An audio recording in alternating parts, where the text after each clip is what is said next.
Buenos días a todos. Agradeceros que hayáis vuelto tan rápido del café porque vamos a tener una mañana bastante intensa con el tiempo bastante apretado, entonces ha sido fácil volver a encontrarnos todos aquí.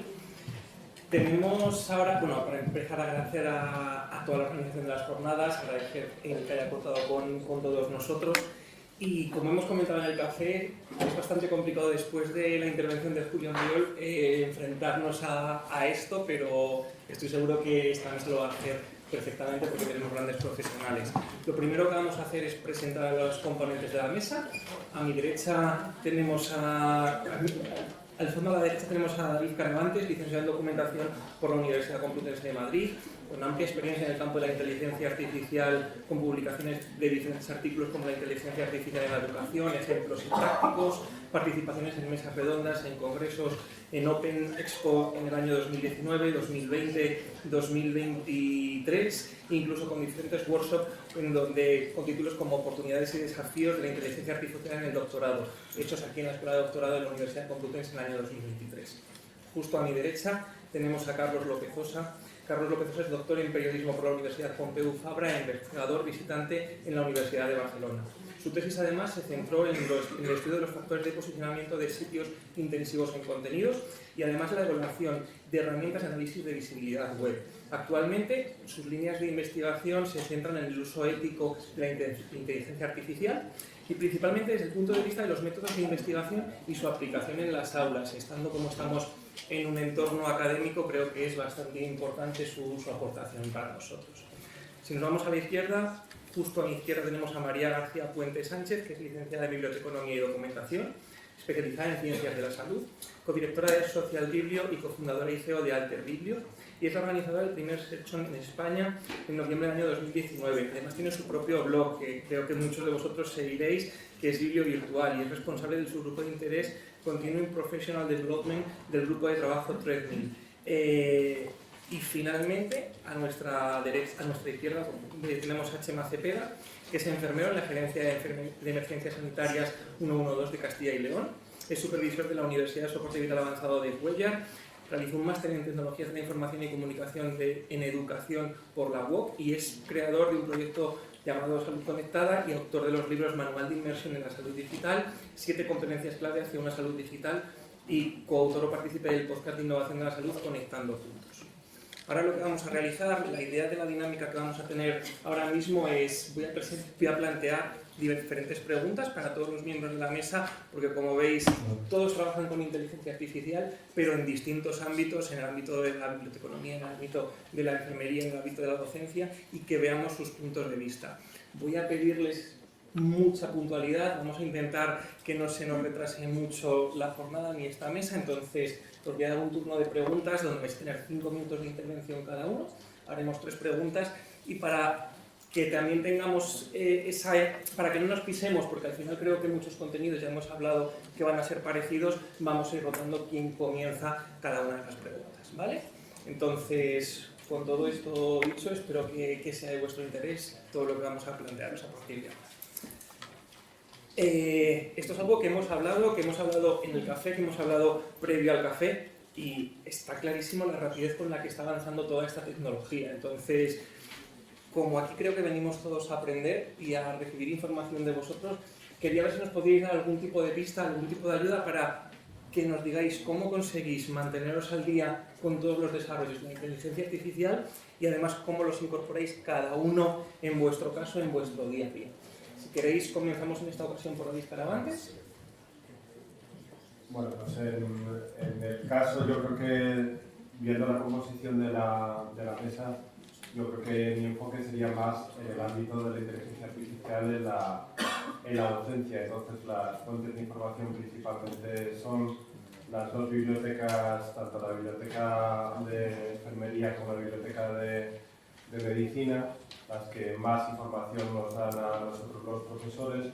Luego hay un grupo de trabajo, después de haber escuchado a Julio, es que nos reunimos antes de ayer, existe un grupo específico en la Universidad Complutense de Madrid sobre el manejo, repito que está enfocado al ámbito de la inteligencia artificial y la docencia. Las reuniones son semanales y ellos son los que nos dan información, pero si no estuviera dentro de la universidad, y por lo que intento estar más actualizado, es principalmente medios de comunicación.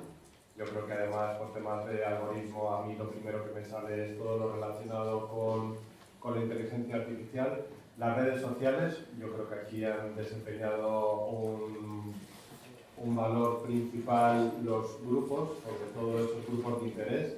Sé que hay muchos en LinkedIn y en Facebook, es una de las fuentes que yo utilizo. Luego los artículos científicos, lo que veo principalmente es que tengo que tirar de los preprints para poder ver cómo evoluciona, y siempre he encontrado desde Archive, BioArchive, EarthSheet, todas las disciplinas, medicina, biología o educación, he encontrado ahí esos preprints. Y luego la implantación, esto llegó el 30 de noviembre del 22, nosotros terminábamos la asignatura en diciembre. Ahí yo no la pude incluir, luego si hay tiempo podré explicar un poco la perspectiva que queremos con esa asignatura del primer semestre, pero lo que sí que puedo ejemplificar es en el segundo semestre una asignatura que se llama Comunicando Ciencia, cómo escribir proyectos, artículos y luego cómo realizar la difusión. Claro, para los estudiantes no era solo herramientas de búsqueda de información, sino como por ejemplo, metiendo una idea con la herramienta Tome, pues aparecía directamente esas diapositivas con las imágenes.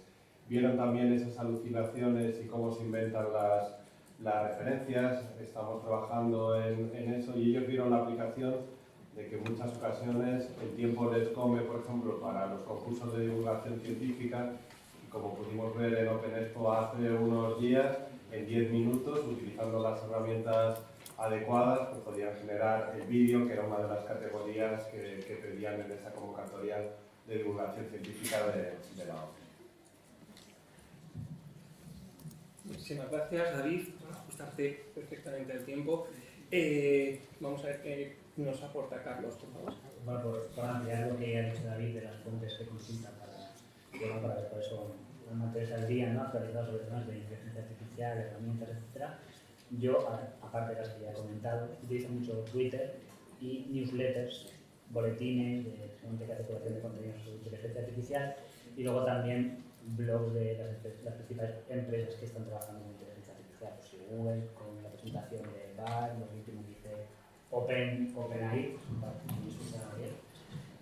lo que dice OpenAI, y luego, como yo me dedico sobre todo a temas de aplicación metodológica de inteligencia artificial, tengo también alertas en Google Science y Google Scholar, sobre todo con ciencias sociales, pero más allá de eso no me muevo. Y bueno, y sobre todo pues, con la query ChatGPT, principalmente, que es lo que estamos manejando el grupo de investigación en el que me muevo. Y cómo lo utilizo, bueno, ya he avanzado a nivel de usuario, sí, hago cosas, pues le pido a la herramienta de inteligencia pues, que escriba juegos para mis hijas, ¿no? Pero luego también tengo un perfil académico donde lo que intentamos nosotros es sobre todo readaptar metodologías cualitativas tradicionales con sustratos de uso de la inteligencia artificial, siempre planteando protocolos en los que pues eso, no se produzcan estas alucinaciones, trabajar lo que explica el compañero anteriormente, el pensamiento crítico, la ética, la transparencia. Nos cuestionamos también, hemos hecho un artículo en el que hemos utilizado la metodología, no sé, es en revisiones sistemáticas, ¿no? Se usa mucho en medicina y demás. Aplicamos un sustrato de utilizar ChatGPT como herramienta en algunos de los procesos de Prisma o de Salsa, y claro, planteamos refuerzos para que no se generen esas alucinaciones, y nos encontramos también con qué posibles problemas pueden aparecer si enviamos este artículo a una revista, si las revistas científicas deberían en su normativa incluir cómo debería de ser el proceso, si utilizamos ChatGPT como tendría que estar documentado, por ejemplo, o si lo prohíben, o el tema de la autoría, ¿no? Ya está bastante claro que ChatGPT no puede ser autor, esto ya está bastante establecido. APA también tiene su propia normativa que ya explica cómo tiene que ser. Entonces nos movemos un poco en eso. Perfecto. Pues es tu turno, María. Bueno, pues mi manera de estar al día en este tema, en cualquier tema realmente, es entendiendo o intentando entender, perdón, es que soy bibliotecaria y hablo bajito, que normalmente cuando aprendo, intento aprender entendiendo qué es lo que qué es lo que tengo delante. Para la inteligencia artificial tengo la suerte de contar con mi socio, que es experto, y tiene muchísima paciencia. Entonces cada vez que sale algo nuevo empieza a contarme, ha salido tal, y yo, pero explícame. Entonces me explica, y eso me pica a que yo siga buscando, siga intentando localizar fuentes, leyendo. Por ejemplo, en Twitter pues sigues algunos perfiles y de repente empiezan a salirte otros perfiles que hablan de lo mismo, pues lo del típico algoritmo. Y cuando te quieres dar cuenta, tus amigos ya no están en Twitter y solo hay gente random hablándote de inteligencia artificial. Pero bueno, pues te lo lees. Estoy yendo también a unos talleres mensuales que hacen en la nave nodriza, que es una empresa de formación aquí en Madrid, y son talleres que hacen postdocs, unos chicos también especializados en inteligencia artificial, y cada mes tratan un tema diferente. Puede ser audio, puede ser texto, puede ser imagen, y lo bueno es que son unos talleres súper prácticos que al final te sirven para entender cómo funciona y ponerlo en práctica. Quizás para mi trabajo en el día a día no son directamente utilizables, ¿vale? Pero siempre puedes sacarle partido y ponerlo en práctica en tu propio campo, ¿vale? Pero en esto y en cualquier, no solo en inteligencia artificial. ¿Qué más tengo así de fuentes de aprendizaje? El podcast de Conectando Puntos. Aquí tenemos a Chema, todavía no sé si es Conectando o es Puntos. Y que ahora cada 2 semanas nos hablan de tecnología y el tema de GPT, de ChatGPT, lo tienen súper trillado. Y la verdad es que, de hecho, nos presentaron a Lucía antes de que Lucía fuera un personaje de WhatsApp.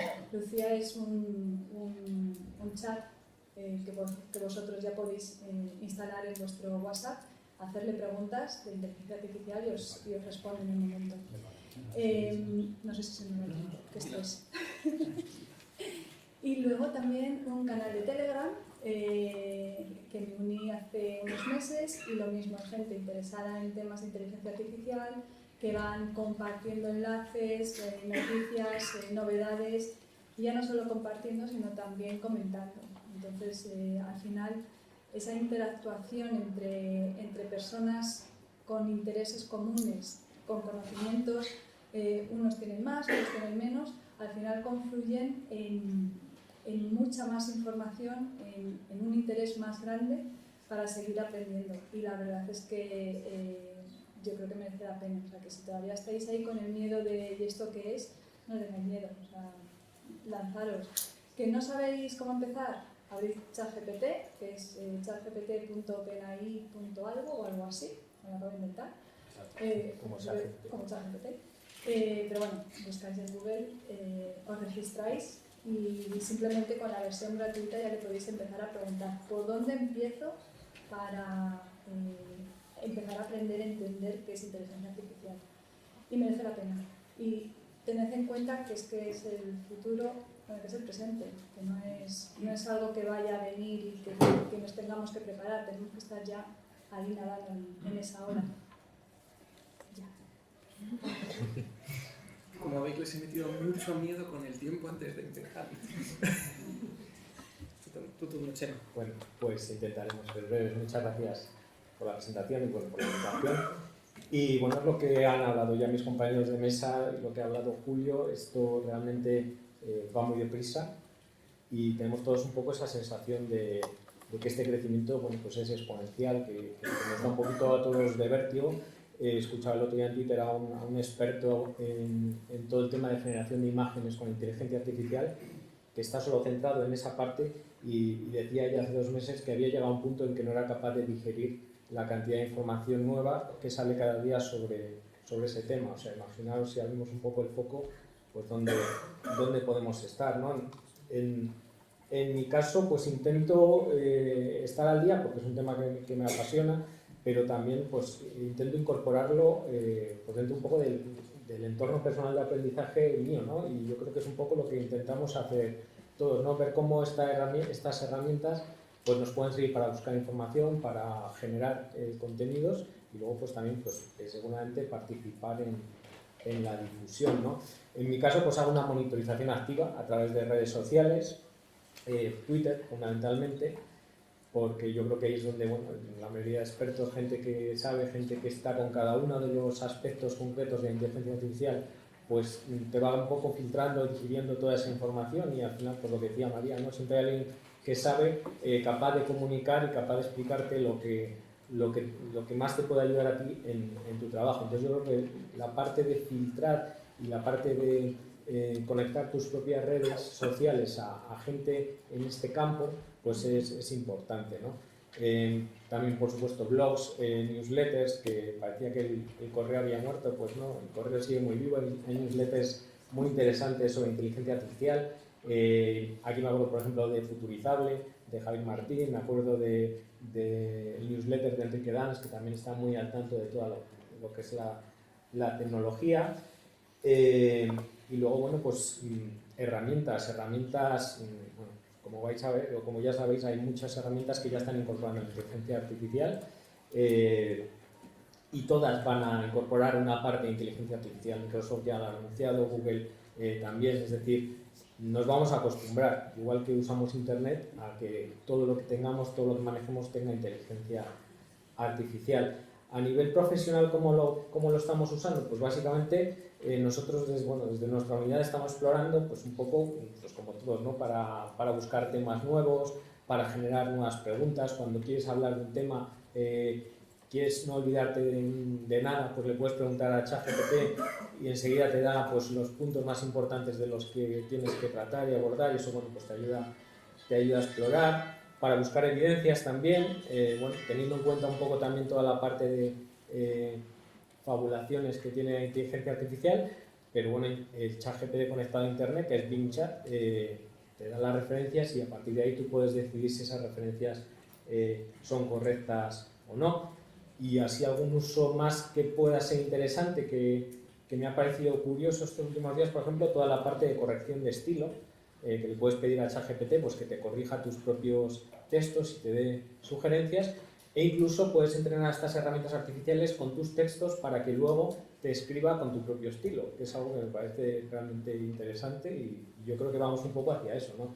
Hacia inteligencias personalizadas o personales que aprendan también un poco de nosotros, igual que Google aprende de nuestras búsquedas, pues que ellas aprendan y que sepan un poco las respuestas que deben darnos en función de nuestros intereses, en función de nuestro estilo de redacción, en función un poco de cómo o del tipo de información que queramos, ¿no? Y luego, pues las redes sociales fundamentalmente, teniendo en cuenta, como decía antes David, que al final estamos en manos de algoritmos, ¿no? Y que si a ti te gusta algo, pues te va a seguir enseñando y mostrando los temas, pero bueno, yo creo que las redes sociales quizás es el punto de encuentro donde más podemos extraer, donde más podemos aprender. Perfecto, muchísimas gracias. Vamos a pasar a la segunda pregunta. Y en la segunda pregunta os pediría, como suelo decir yo, que giréis la cámara. Hemos estado hablando de cómo lo hacéis vosotros, bien, pero y en vuestro campo de trabajo, pues, la gente con la que vosotros trabajáis, todos estamos aquí hablando y oyendo hablar de herramientas, de que las usáis o las usamos de forma puntual, con comentarios como el ya sabéis, que lo habéis dicho prácticamente todos en esta mesa, o el merece la pena, o el presente, pero realmente si miráis a vuestro alrededor, vuestros compañeros en vuestros distintos ámbitos usan y aplican estas herramientas de inteligencia artificial en el día a día, o, pues como dice el refrán, siguen siendo como esas vacas que miran pasar el tren. Si queréis en esta ocasión empezamos al revés, empezamos por ti, Chema. Vale. La respuesta corta es no, o sea, la parte de las vacas a los trenes creo que sería la definición más correcta. Sí que es verdad que empezamos a explorar todos, incluso a nivel usuario, ya no los profesionales, en mi caso profesionales de salud, sino como pacientes, población, pues empezamos a explorar estas herramientas, ¿no? Y está claro que cuando hablamos de inteligencia artificial, en el ámbito de la salud no solo hablamos de inteligencias de modelos de lenguaje generativos, ¿no? Que es quizás el hype, lo que estamos ahora todos viendo ahora. Hay pues mucho más temas, redes neuronales, deep learning aplicados a diagnóstico, aplicados a tratamiento, ¿no? Hay experiencias muy concretas, la publicación, por ejemplo, de DeepMind de todo el mapa de proteínas que dicen que ha hecho avanzar la investigación años, incluso décadas, es decir, pues tenemos un amplio abanico. Sí que es verdad que en nuestro campo esos usos son como mucho más específicos y se están empezando a incorporar en algunos hospitales y demás. Pero la verdad es que con el tema de lenguajes, de generación de lenguaje, que yo creo que bueno, pues al final es lo que todos ya empezamos a conocer, porque ya ChatGPT, si tú preguntas en una sala de profesionales, yo lo he hecho, ya el 80% han oído hablar de esta herramienta y ya han empezado a utilizarla, ¿no? Me recuerda a mí cuando preguntabas en el año 94 por si sabían lo que era Internet, es lo mismo. Pues al final los profesionales han empezado a usarlo. Entonces, más que cómo lo estamos usando, que yo creo que de momento es a nivel exploratorio, yo creo que las posibilidades que tenemos a partir de ahora de cómo lo podemos usar, ¿no? Es decir, cómo los profesionales podemos usarlo con pacientes. Ya llevamos unos años hablando de chatbots, hasta ahora los chatbots eran realmente tontos, o sea, si les sacabas de su guión no te sabían contestar y ahora, bueno, pues tenemos una oportunidad pues para que ese asesoramiento de salud pues esté ahí, ¿no? Pero bueno, hay muchas barreras que saltar, ¿no? Y el tema de las llaman alucinaciones, yo creo que son más bien confabulaciones, ¿no? Que es como cuando la gente con amnesia rellena los huecos de la memoria con recuerdos que no existen, pues ChatGPT pues hace lo mismo. Podemos generar informes de salud, por ejemplo, que sean fáciles de entender para los pacientes, podemos generar contenidos de salud, es decir, se pueden hacer muchas cosas y de hecho los pacientes ya lo están usando, es decir, hay mucha gente que ya está preguntando cosas de salud a la inteligencia artificial. Al final se trata de que esto es el nuevo Google y la gente no va a ir a Google, sino que va a preguntar a sus asistentes y bueno, pues tendremos que ser conscientes de que esto va a pasar y tendremos que dar una respuesta como profesionales si podemos darla, porque lo hemos intentado hacer con Google y hasta ahora la respuesta no ha sido muy buena. A nivel de gestión de conocimiento yo creo que tenemos mucho por delante, ¿no?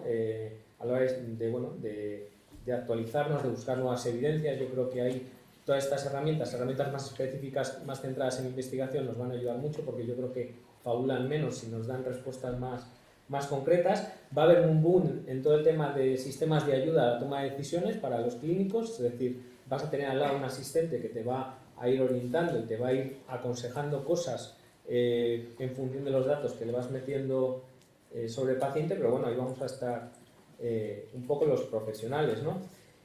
Y bueno, por poner un pero, como decía Yuval Harari, el tema de la empatía, que es algo que hablaba Julio antes del estudio este de que la inteligencia artificial generaba más empatía, y el riesgo es que más empatía es más confianza.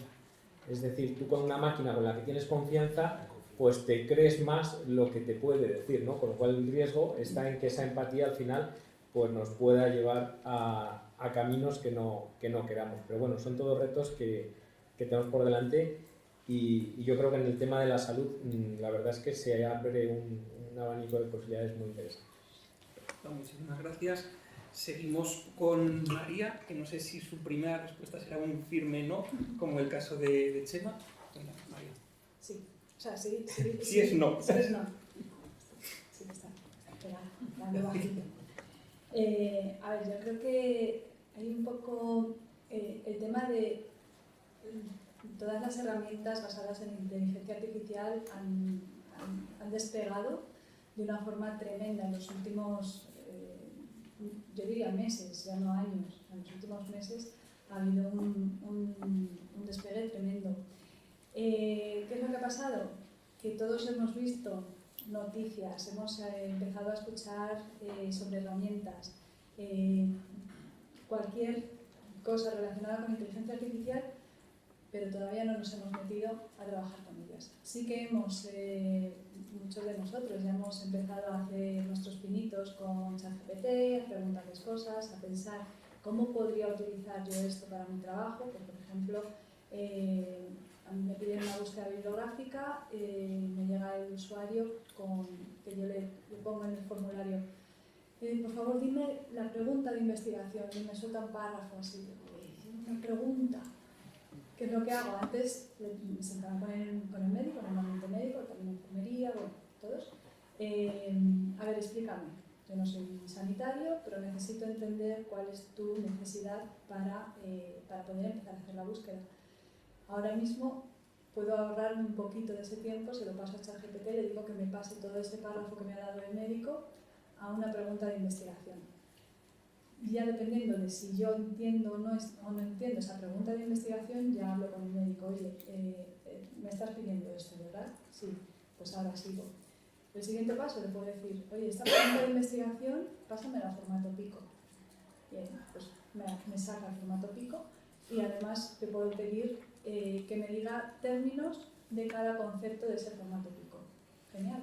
Luego ya tengo yo, obviamente, que hacer mi papel, mi labor de comprobar que esos términos están bien, que son los adecuados, los términos MES son exactos y no se los he inventado, si hay que poner esos, los operadores que hay que utilizar. Pero bueno, son muchas horas o minutos que me ha ahorrado de trabajo.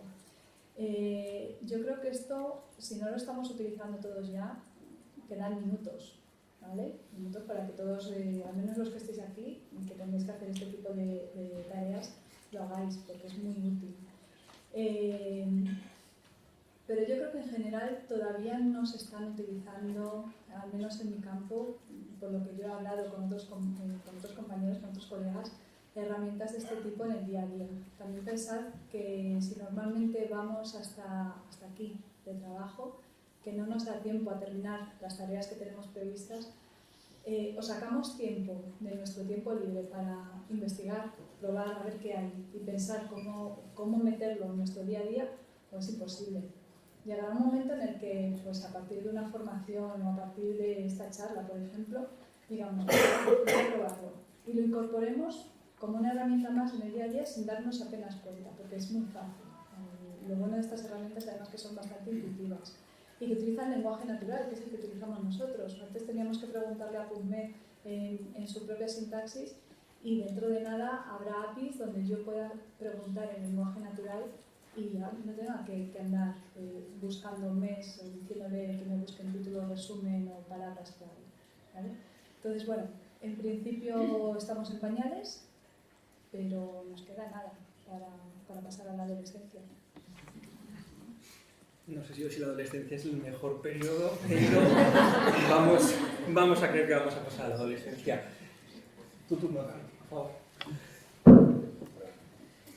Coincido con mis compañeros.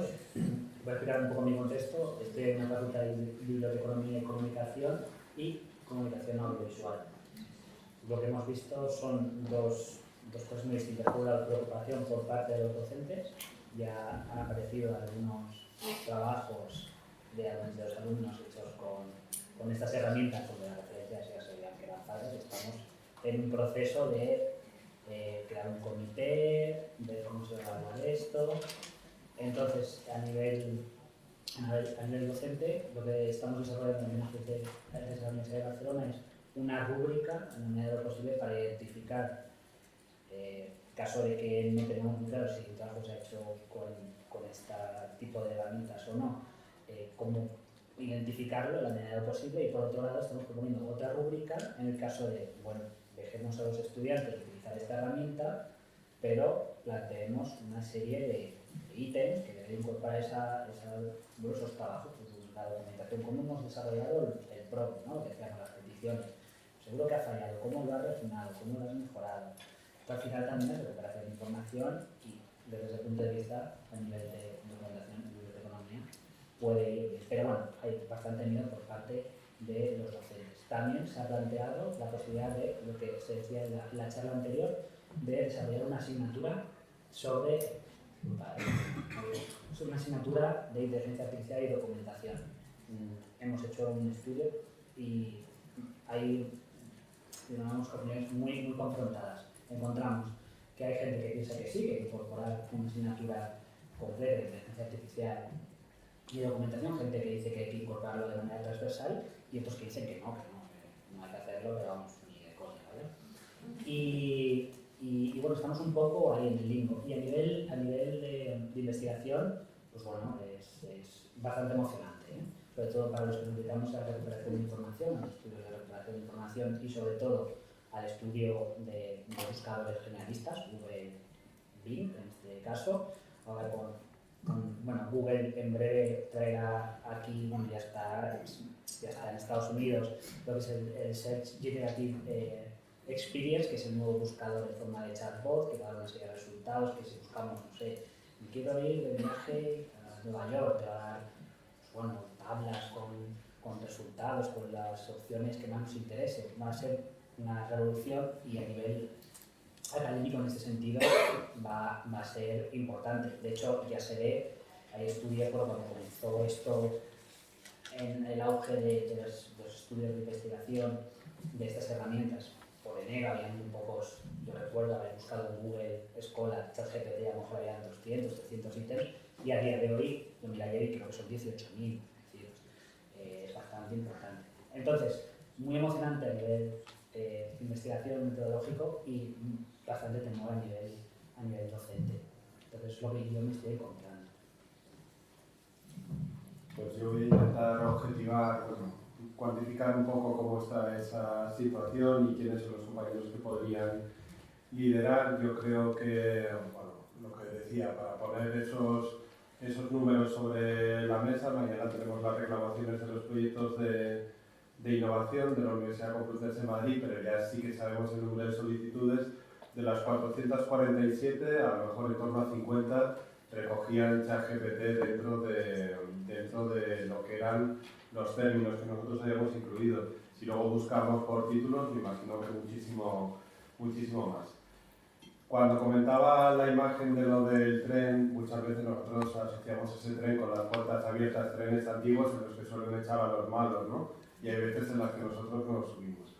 Yo creo que somos el colectivo, los bibliotecarios documentalistas, la Universidad Complutense o todos los profesionales de la información que estamos aquí, los que nos agarramos a cualquier ventana que podamos tener abierta, aunque fuera una ventanita pequeña de ese tren, nos meteríamos. Aún recuerdo cuando fue, yo creo, las primeras jornadas de Bibliomás Salud, los primeros que se hablaron de las fake news fue ahí, ¿no? En el colegio de médicos. O sea, a nosotros no nos da miedo absolutamente nada. Y para poner ejemplos de gente que sí que van a liderar ese cambio y que tienen nombres, pues yo sé que del Departamento de Salud Pública y Materno-Infantil uno de los proyectos estaba enfocado a una cosa muy curiosa y era utilizar la inteligencia artificial a lo que ellos llaman el artículo de la semana. Se hace además, cuando vi el proyecto, se hace además el primer mes cuando se incorporan, porque no, los estudiantes, me refiero, porque no tienen conocimientos, y antes de meterle artículos científicos, que es lo que hacían años anteriores Rodrigo Jiménez y Ana López de Andrés, lo que van a pedir a ChatGPT y a sus estudiantes es que generen artículos y que se hagan respuestas a esos artículos. Luego también veo que, aunque no lo haya puesto dentro de los proyectos, hay muchos proyectos que utilizan herramientas que van a incorporar la inteligencia artificial. Muchos de esos proyectos están relacionados, por ejemplo, con el uso de herramientas interactivas, como puede ser Google Lab, y el enfoque que yo estoy viendo de algunas de esas herramientas es que van a incorporar la inteligencia artificial. De manera que le va a decir al profesor, tú no te preocupes, dame tus diapositivas, las subes y yo directamente de los 19 tipos de preguntas que hay te voy a hacer una concordancia de criterio, una concordancia de script, 2 preguntas de nube. Estoy convencidísimo de eso. El problema que yo veo y sobre el que hemos trabajado un poco pasando todas las pruebas MIR, FIR, BIR, KIR, al principio sí, toda la formación sanitaria especializada, al principio había errores, pero estoy convencido que si lo vuelvo a pasar ahora va a dar casi con seguridad más aciertos que lo que daba antes. Esa falsa seguridad que nos da en muchas ocasiones, pues como comentábamos antes, la inteligencia artificial, nos va a potenciar que tengamos que favorecer el pensamiento crítico dentro de las aulas. Yo creo que a eso a nadie se nos escapa. Pero mi problema es con esas preguntas objetivas. Yo empecé con el tema de la evaluación, metí todas las preguntas de todos los años posibles y claro, lo que se me plantea es los alumnos también con mis diapositivas van a coger y van a plantearle a la inteligencia artificial posibles preguntas y van a tener las preguntas y respuestas. Pues bien, eso nosotros lo vamos a utilizar en una asignatura que se llama Evidencia, en la que por supuesto vamos a utilizar inteligencia artificial para preguntas pico, para que nos haga los prompts para esa búsqueda bibliográfica, pero también le vamos a pedir, antes se hacía con una wiki, el alumno realizaba posibles preguntas de examen para que así se mirara previamente los contenidos. Ahora lo hará igual, lo meterá y las preguntas que aparecerán en esa wiki estarán ahí generadas. Nos meteremos, y sé que hay muchos compañeros que solicitaron los proyectos, van a trabajar con eso. Creo que si cumplimos hoy 6 meses y un día, ¿no?, de lanzamiento de GPT 3.5, yo creo que el futuro, y para nosotros nos viene muy bien, está en los prompts. Creo que eso, el que la inteligencia artificial asuma un rol de eres un experto y tal, va a ser lo que va a potenciar el desarrollo de la inteligencia artificial en nuestro campo. Y luego, por supuesto, los plugins, que yo creo que se está hablando poco, pero esos plugins que ha incorporado ya ChatGPT a nosotros nos da unas posibilidades que son muy, muy grandes. Perfecto, muchas gracias a los 4 por ajustaros el tiempo. Y la última pregunta es una pregunta que ayer a última hora del día no sabía si cambiar, utilizando el sensacionalismo de no sé si vamos a desaparecer y nos vamos a extinguir. Tengo dudas si esta pregunta se hace más desde el miedo, desde la envidia o desde la fantasía, como ha dicho Julio Mayol, pero ¿creéis que la inteligencia artificial puede que haga que desaparezca nuestro trabajo, cada uno en cada uno de vuestros campos? En esta ocasión, si queréis, empezamos por Carlos. Desde mi punto de vista, no. Al contrario, creo que es una herramienta que tenemos que utilizar a nuestro favor. Sí que es verdad que se han hecho cosas, por ejemplo, a nivel donde, si volvemos a lo anterior, yo lo más increíble que he visto es se ha desarrollado en la Universidad de Toronto, que han cogido la API de ChatGPT y han entrenado ChatGPT con todo el contenido de Marshall McLuhan, pensador, comunicólogo, y han creado una asignatura toda de inteligencia artificial donde se supone que los estudiantes pues, le preguntan al Marshall McLuhan virtual, ¿no? Es algo muy sorprendente, pero no es Marshall McLuhan, que sí que está entrenado con Marshall McLuhan, pero bueno, es experimental y sí que es verdad que hay cosas que se están yendo hacia ese extremo. ¿Eso va a quitar, vamos a dejar de ser profesores universitarios? No, también he encontrado al revés, utilizar, por ejemplo, yo vengo de comunicación, sobre todo de periodismo, el doctor Luis Codina, de documentación, planteó una propuesta de trabajo muy interesante que era, voy a pedirle, y fue de los primeros que yo creo que utilizó ChatGPT dándole la vuelta, ¿no? En esos primeros meses de incertidumbre, dijo, bueno, ¿y por qué no cogemos y le decimos a los alumnos, haz una noticia sobre un tema X, creo que era sobre democracia y género o algo así, y analiza críticamente el resultado de ese reportaje que te ha dado ChatGPT, incorpora fuentes oficiales, haz el trabajo de periodista que tienes que hacer como garante de la democracia. Entonces, creo que están esos dos puntos de vista. Y a nivel metodológico, que yo defiendo el uso de este tipo de herramientas siempre, como se ha derivado diciendo, desde la ética, el pensamiento crítico, la transparencia, la verificación, creo que va a ser importante y nos va a ayudar mucho a agilizar esos procesos que tienen poco valor intelectual, pero dudo bastante que una herramienta como ChatGPT pueda hacer un artículo completo por nosotros. Yo creo que sobre todo si hacemos cualitativo, yo trabajo sobre todo cualitativo, creo que la mirada crítica del investigador es lo que hace que esos trabajos, ¿no?, de investigación se eleven, ¿no? Y yo creo que eso no lo puede hacer este tipo de herramientas. Para mí es una herramienta más y ya está, que tenemos que utilizar en nuestro favor. Entonces no creo que quite el trabajo, la verdad. ¿Y tú qué opinas, María? Que ojalá. Que ojalá, desde la fantasía, entonces. Desde la fantasía. Ojalá llegara el momento en el que yo pudiera comprar una IA que trabajara para mí, que hiciera el trabajo y yo cobrara, porque obviamente yo tengo que seguir pagando facturas, pero no va a ser así. Nuestro papel de bibliotecarios siempre ha estado en duda, entre comillas, desde que empezó la tecnología. Bueno, Google, ya no vamos a necesitar bibliotecarios porque Google, necesitamos bibliotecarios. Uy, PubMed, ahora ya con PubMed, ya para qué, si pueden acceder los médicos, ya necesitamos bibliotecarios. Las revistas electrónicas ya no tienen que ir a la biblioteca a buscarlas, pueden acceder directamente, seguimos necesitando bibliotecarios. Nuestro trabajo va a cambiar, igual que cambió cuando se pasó a tener todo más tecnológico. Las tareas cambiaron, ahora van a cambiar también, nos tenemos que adaptar. ¿Nos va a quitar el trabajo la IA? No, nos va a quitar el trabajo la persona que utiliza una IA. Si hay dos personas haciendo el mismo trabajo, una de ellas se adapta y empieza a utilizar estas tecnologías y la otra no, la empresa que vaya a contratarles va a elegir a la persona que ya está utilizando esas nuevas tecnologías, porque al final está en el futuro, está en el presente pero pensando en el futuro, no se está quedando atrasado. Si yo fuera una bibliotecaria que solo sé consultar las fichas en papel y si no tengo nada físico no puedo ayudar a mi usuario, no tendría trabajo. O sea, sí, no tendría trabajo.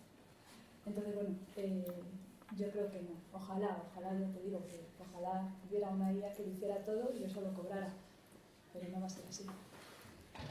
Y en tu caso, Chema, ¿te ves contratando una IA para trabajar por ti? Yo me apunto a eso también.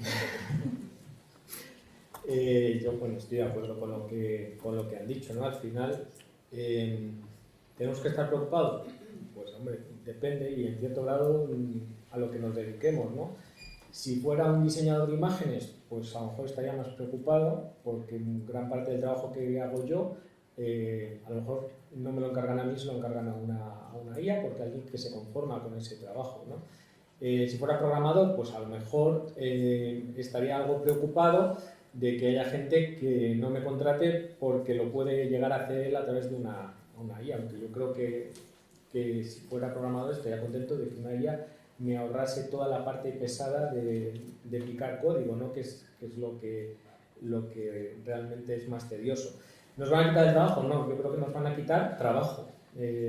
Nos van a quitar mucho trabajo, pues toda la parte de que realmente todo lo que no debería ser hecho por humanos, pues no debería ser hecho por humanos. Es decir, si una inteligencia artificial hace mejor que tú una tarea, pues apóyate en esa tarea. A mí me gusta mucho cómo Microsoft ha llamado a su tecnología, que es Copilot, ¿no? Es un copiloto.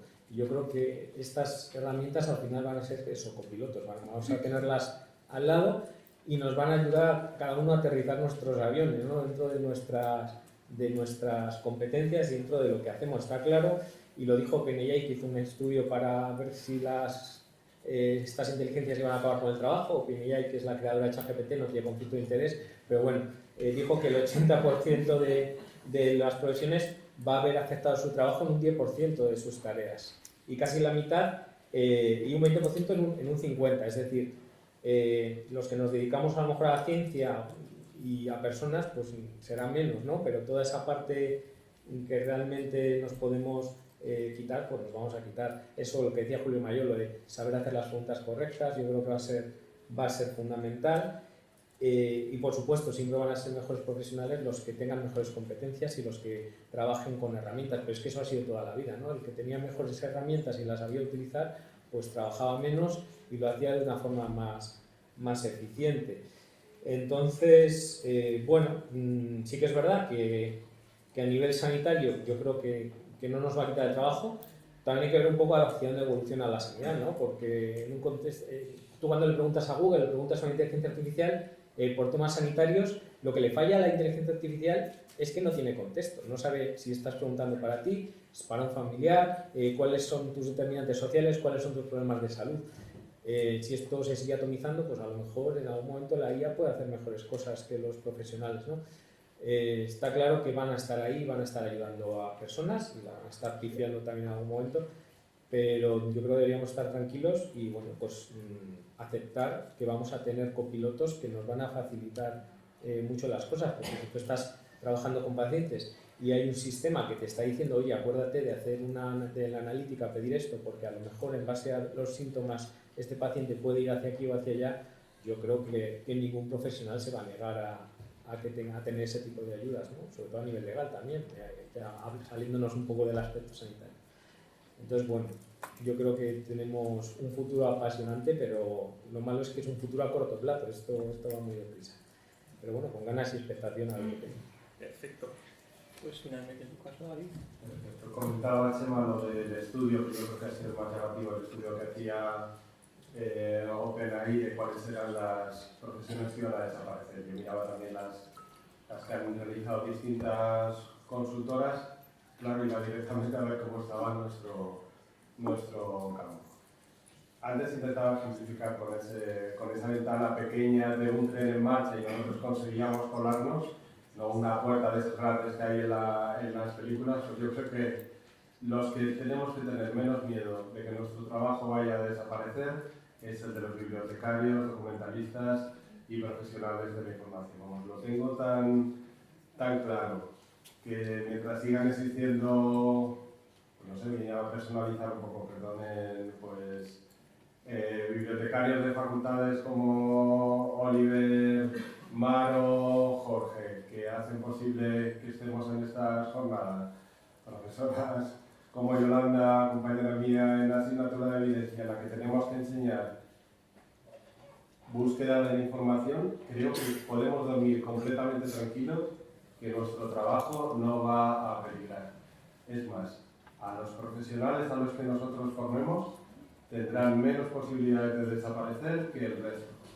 Yo les digo, esa asignatura de Comunicando Ciencia, que es de un máster de psicofarmacología, puede parecer muy distante, ¿no? El tema de que un profesional con inteligencia artificial pueda, pues eso, ellos están acostumbrados en muchas ocasiones a investigar con ratones, es una vertiente muy de investigación.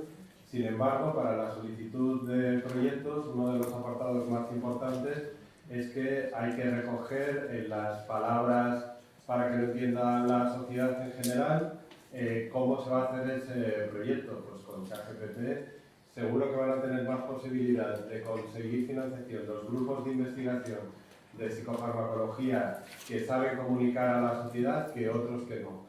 Piensen en los profesionales sanitarios a los que nosotros podamos formar.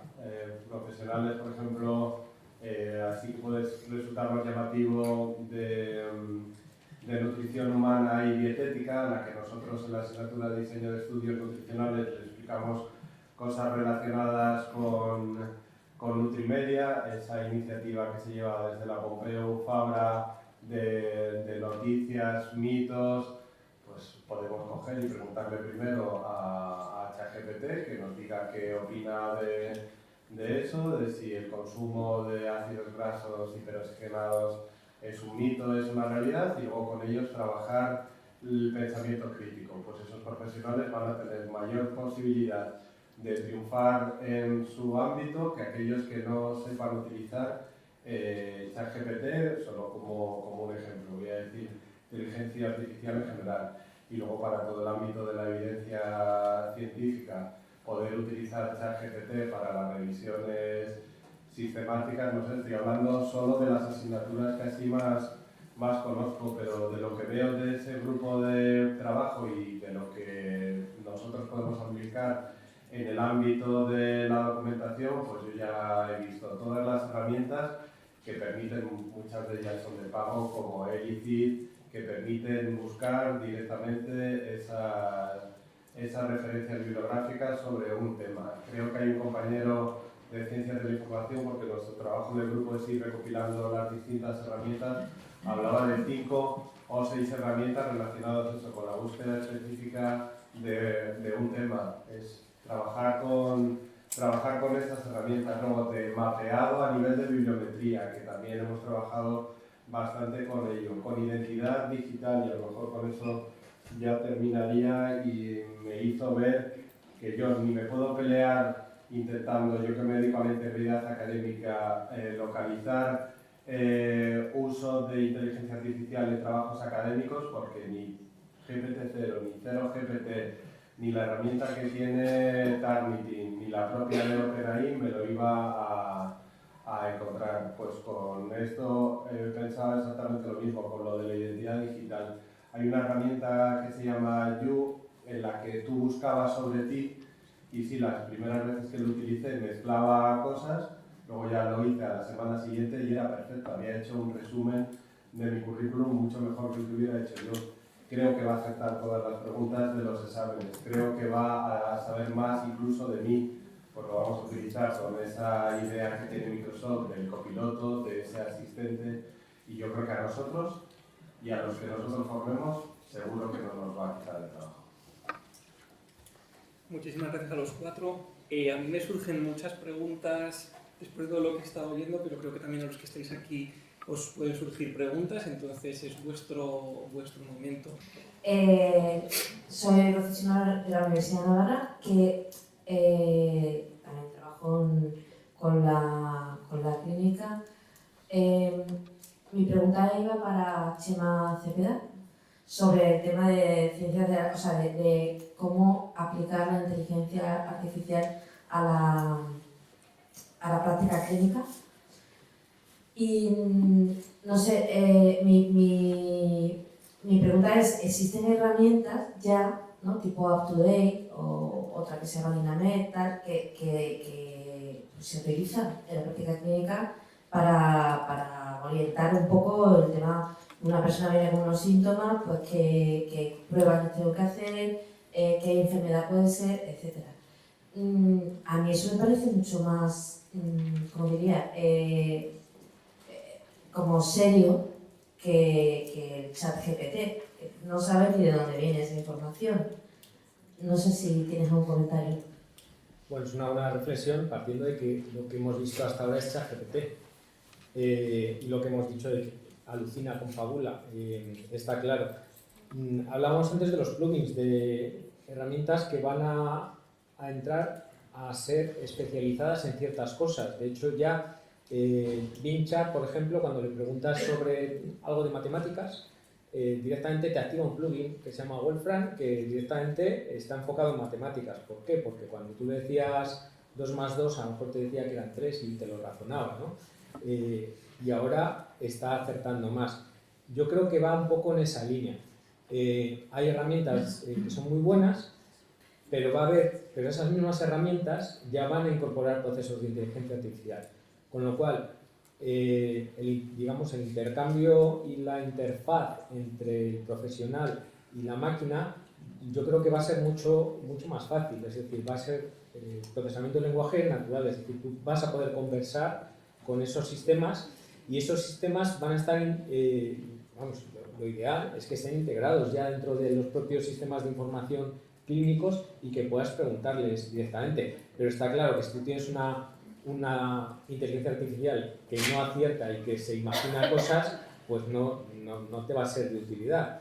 Entonces, el reto que tenemos por delante ahora es que igual que hemos conseguido que estas herramientas pasen de un 50% al responder respuestas del MIR a un 90 o... Sí, pues lo que tenemos que conseguir es reducir ese margen de confabulación a menos de un 1% para que realmente pues, sean útiles, ¿no? Entonces yo creo que ese es el reto.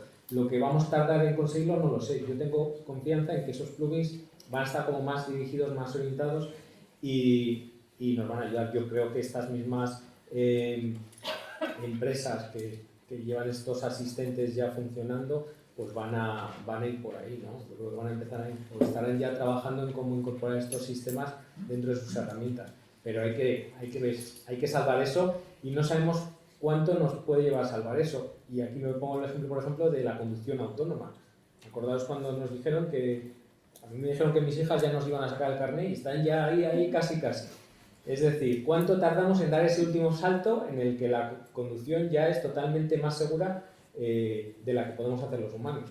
Pues ese salto a lo mejor nos lleva más tiempo.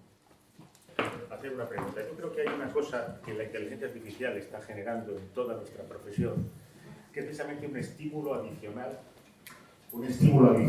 en la formación que estamos, en la autoformación que nos estamos imponiendo.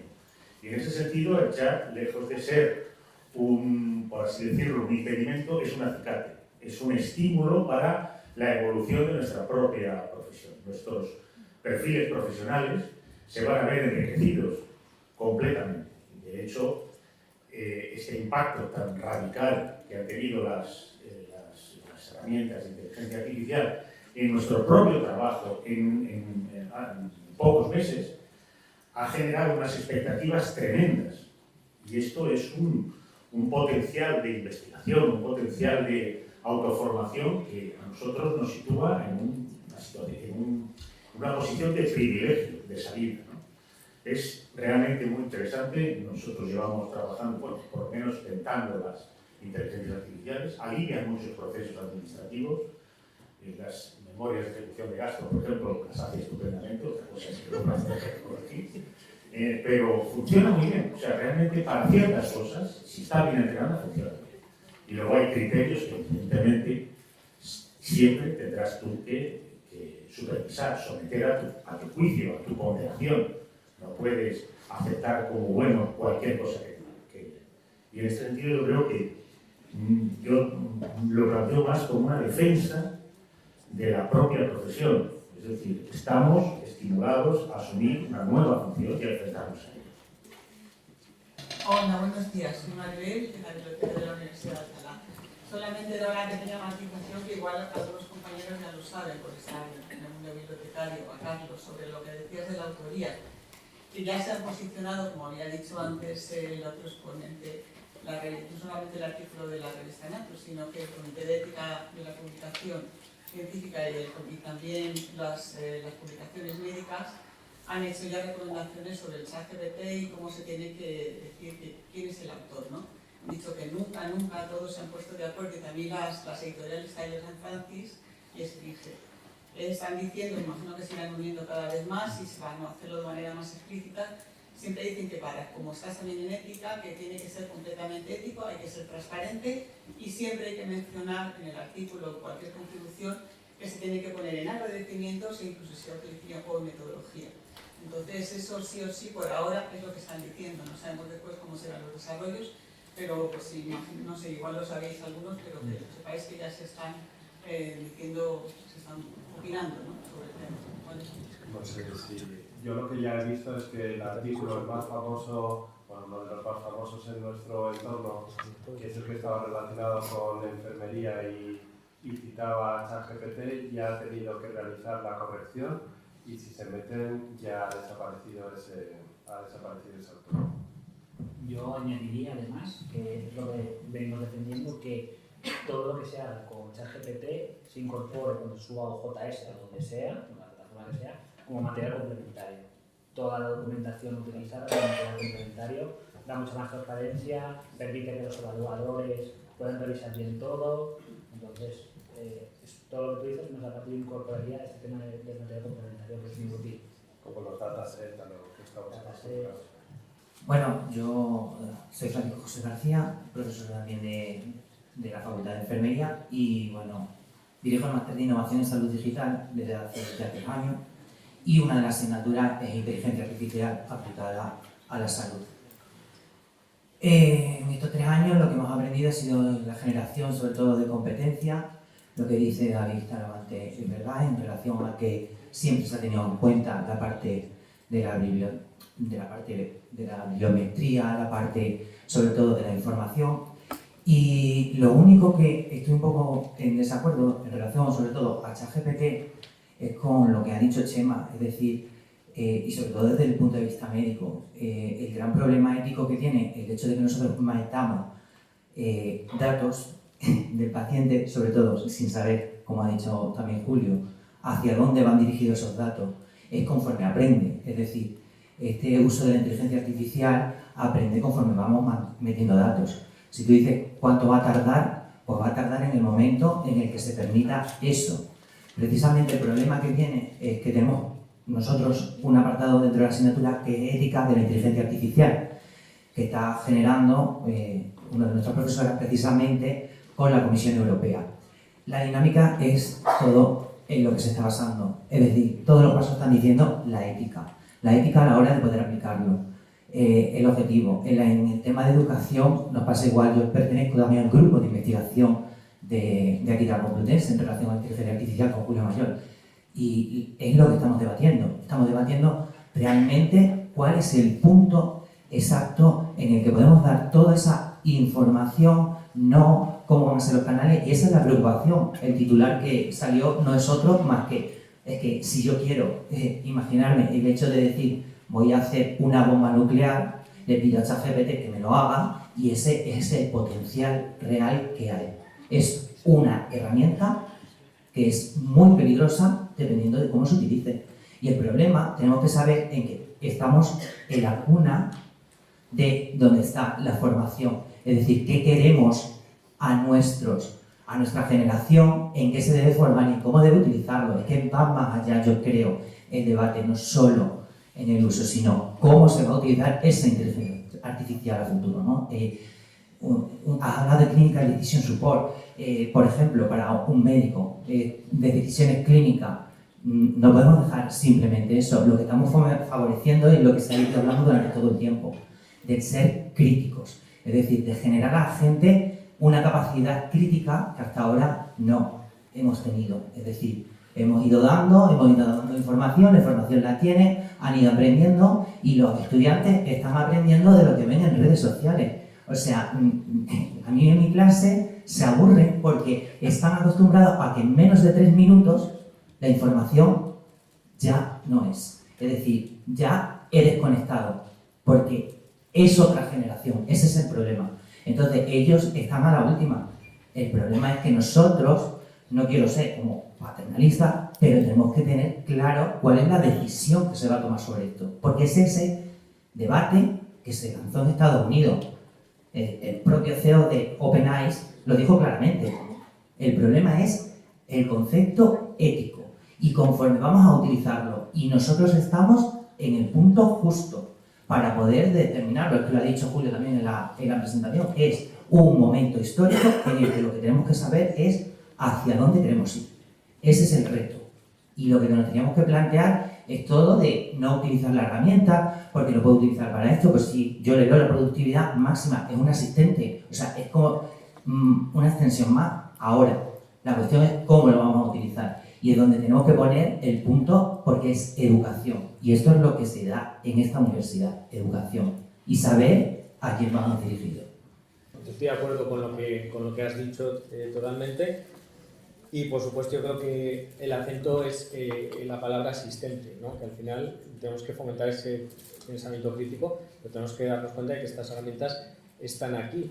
Por supuesto, con todos sus desafíos éticos, toda su falta de transparencia, y es una de las cosas que le han achacado a estas empresas, que las han alimentado con millones de datos, porque estas herramientas funcionan mejor cuanto más información le metes, y nadie ha explicado qué datos ha usado y cómo les ha usado. Entonces, ahora uno de los dilemas que se plantean es si realmente les van a tener que parar y que vuelvan a entrenar todos los modelos con un número acotado de datos, ¿no? ¿Qué va a pasar con la salud, con los datos de salud? ¿Qué datos de salud le vamos a dar? ¿Los nuestros, los de toda la población? ¿Cómo anonimizamos? Quiero decir, hay muchas preguntas encima de la mesa, ¿no? Pero bueno, son retos que tenemos que abordar, porque esto ya lo han lanzado y ha sido la ventaja de OpenAI con respecto a Google. Google ya tenía esta tecnología, pero Google no la quiso sacar porque entendía que todavía no estaba madura para el mercado. Ellos la han sacado y ahora pues nos toca lidiar a todos, y está corriendo la Unión Europea para regular, está Estados Unidos, Google no ha sacado Google Bar en Europa por el tema de transparencia, por el tema de confidencialidad y todas estas cosas, porque saben que es posible que se la echen hacia atrás. Tenemos el juguete ya lanzado, podemos hacer nuevas nucleares todos en nuestras casas, y ahora pues se trata de ver hacia dónde vamos y cómo se regula esto, ¿no? El propio CEO de OpenAI está pidiendo regulación. Bueno, yo creo que también intenta que esto no pase como con las redes sociales, ¿no? Que se les fue un poco de las manos a la hora de que les damos todos nuestros datos, pero es algo que no han resuelto todavía, simplemente les han multado. Entonces, bueno, por supuesto, tenemos retos, pero yo creo que tenemos que afrontarlos porque no tenemos más remedio. Para ceñirnos al tiempo, vamos a hacer la última pregunta. Buenos días, yo quería preguntar, hacer una reflexión sobre, ¿pensáis que tiene a lo mejor fecha de caducidad esto? Porque el ser humano, igual que crea, destruye. ¿cuánto tiempo va a tardar en corromper estos sistemas de inteligencia artificial para su propio beneficio y que deje de tener cierta calidad? Porque esto parece como que va a llegar a ser una fuente de referencia total en la que digas, lo ha dicho GPT, como lo dijo quien sea, como una autoridad. Y yo creo que en cuanto esto empiece a ser peligroso, el ser humano a lo mejor... Yo creo que fecha de caducidad no va a tener. O sea, esto ha empezado y nadie lo va a parar. Lo que sí va a pasar es que va a evolucionar. O sea, el ChatGPT que conocemos ahora no va a ser el mismo ChatGPT de dentro de un año. Ojo que no estoy diciendo mucho más tiempo. Es que esto cambia tan rápido que dentro de un año va a ser algo completamente diferente. Todas las herramientas que están saliendo de apoyo a la toma de decisiones en cualquier campo, herramientas, hoy estábamos comentando que ha salido una nueva cámara de fotos que lo que hace es que tú apuntas, yo por ejemplo podría apuntar ahora al público, esa cámara lo que hace no es tomar una foto, sino toma en prompt, en texto, lo que está viendo y eso lo pasa a otro generador que genera la imagen. O sea, es una chorrada, ¿vale? O sea, que yo podría hacer la foto directamente y ya tendría la foto. Pero me está dando lo que comentábamos antes, que a lo mejor para personas ciegas eso puede ser muy útil, ¿vale? O sea, estamos viendo herramientas que a lo mejor ahora no les vemos utilidad o vemos que son una barbaridad o una chorrada, pero si les das un poco más de pensamiento van a evolucionar y van a ser realmente útiles. Igual que cuando nació Internet, oh Dios mío, vamos a morir todos, efectivamente moriremos porque es lo que nos toca, pero la herramienta no va a parar. Y la inteligencia artificial, las herramientas basadas en inteligencia artificial tampoco. Por muchas puertas que queramos ponerles al campo, van a seguir. Puntualizar una cosa, ChatGPT o inteligencia artificial no tienen conciencia, ni la tendrán posiblemente. ¿Puede ser peligroso? Yo diría que en todo caso para temas de desinformación, bulos y demás, pero eso yo creo que ya está restablecido, ya no sabemos si una noticia es verdadera o es falsa. Yo creo que es un poco la idea de la desinformación, saber que lo que estamos consumiendo es real o no. Entonces, va a ser positivo, es imparable, pero no va a acabar. Yo diría que no. Yo también quería matizar. Hay versiones más gamberras, entre comillas, de ChatGPT, porque sabéis que está entrenado para que sea complaciente, para que platique el buenismo. Hay las versiones más durillas, ¿no? Y se saltan algunos de los filtros. Fíjense, no es fecha de caducidad ni fecha de consumo preferente, ¿no? Sino que el problema, y sí que llevamos trabajando bastante tiempo con ello desde que vimos los distintos modelos de lenguaje y el precio que suponía.